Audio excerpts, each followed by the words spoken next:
Okay, so this is from the spring midterm study guide. It's the no calculator number 17.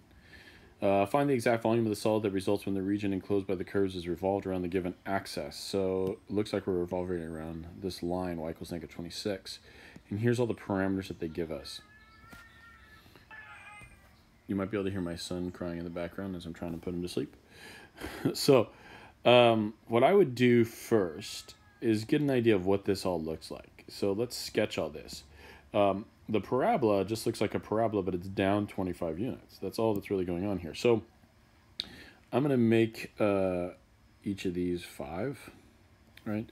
So if that's true, then I could graph this parabola 5, 10, 15, 20, 25 right here.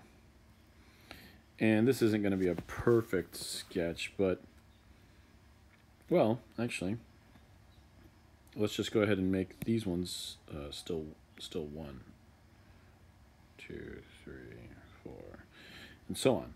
Because what we could do is we could think about what would happen if I plugged in x equals 5 to this. Well, 5 squared is 25. I'd get a 0.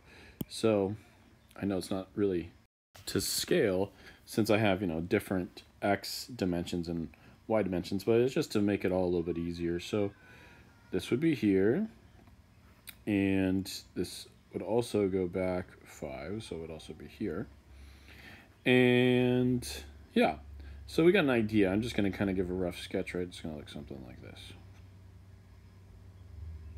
Okay, there's the parabola. Obviously, if everything was the same, it would look much narrower, but that's what it looks like with the units that we put on there. So where's some other things here? So this one I did in blue. Let's do the y equals negative 25. Let's do that in red. Well, that would just be this. There's that line right here. And let's do x equals 5 in green.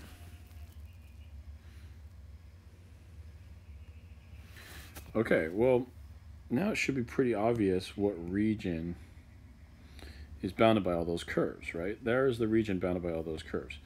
And we are going to rotate this thing around y equals negative 26, which I guess would be, just somewhere right in here.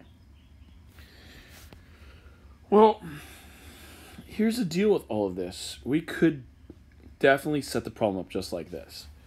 But it just gets a little complicated because you got a lot of bigger numbers going on here. If I'm rotating it around y equals negative 26, and that means it's just up 1 unit from when I'm rotating it around.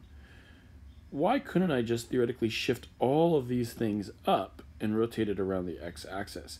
If I was to do that, it might make a lot more sense, and I would just treat this y equals negative 26 as the x-axis. So theoretically, then I could just shift everything up 26 units, and I could do that to all of these.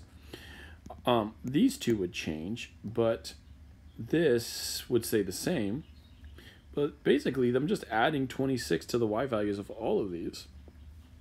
And if I was to rethink about that, adding 26 to each of these, this would be like x squared plus 1. This would just be like y equals 1.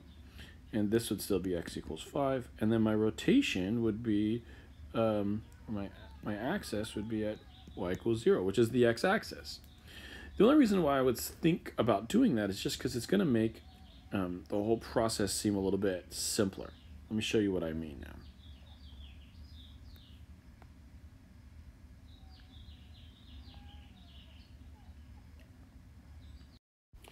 Okay, so what I did is I put the original graph up there in the corner. I'm going to rewrite these equations now. Remember, if we added 26 to everything, this would be x squared plus 1. This would be just 1. That would still be x equals 25, and now the axis would be y equals 0, or the x-axis. So if I was to graph all this again, we'll use the same colors now. And what I'm going to do is I'm going to just have these represent, each of these y-axes represent 2. So there's plus 1. I would go over 1, up 1, over 2, up 4, over 3, up 9, which would put me at right there. And eventually it's gonna, it's gonna curve up like this. Okay. Again, we could have this line y equals 1. That's just this line right here. And there's still this x equals 5, which is way over here. And of course, eventually these two things will meet up here and we'll have some shaded region. But now we're just going to rotate it around this x-axis, or y equals 0. And so now we can kind of pretty easily see what the top and what the bottom is, right? So the top, it's kind of hard for me to draw here, but the top radius is going to be the blue, right? So I'm just going to kind of do my best here to draw this, but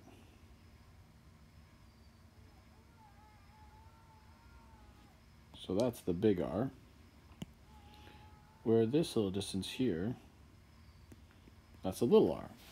So when I go to write out my whole equation, it's going to be a washer method. And so I got my big R squared minus a little r squared dx.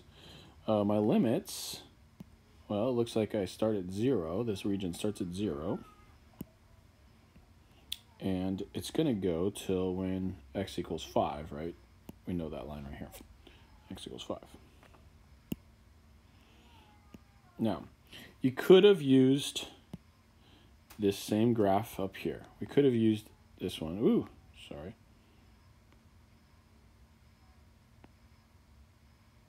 We could have used this graph up here. But it just you're just going to have a lot of big numbers and stuff in the way. They're going to end up canceling out to be what this is anyway. So it's up to you how you want to do it. So go ahead and just kind of plug everything in. This is pi from 0 to 5. Your big R now, remember, that's now we don't have to worry about any like plus or minus from whatever the axis is, because it's just on the x-axis. So there's our big R. It's just simply x squared plus 1.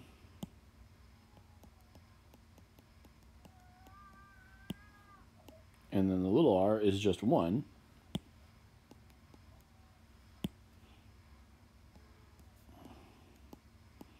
And now you have your integral set up to find the volume of that region. This part is just pretty much basic calculus, so I'm going to clear the screen here so we can kind of just work on this. What I would do is go ahead and square out this x squared plus 1. So x squared would be x to the 4th. Then you're going to have plus a 2x squared plus 1, but then minus the 1 squared. And so these things are going to cancel each other out. Okay, so if we take the antiderivative of x to the 4th, that becomes x to the 5th over 5 plus x squared becomes x cubed over 3, and there was already a 2 there. There's a pi out front, and we're doing this from 0 to 5. So the 0, if I go to plug that 0 in, it's just everything's just going to be 0 here. But the 5 will be something. So I got 5 to the 5th over 5 plus 2 times 5 cubed over 3. And I'll let you guys simplify that out, but that's essentially how you're going to do this type of problem. If you would have used the original equations, like I said, you'd end up with the same thing. You would just have a bunch of like minus 25s and minus 25s all in here, and they would end up canceling out to be exactly this. That's why I just regraphed it in a much simpler way, so that it just makes, I don't know, I think it makes it a little bit easier. But if that's complicated to you and you want to just go ahead and graph the originals and use all the original values to come up with your integrals, that's fine too. You're going to get the exact same answer. So have fun. See you guys on the next video.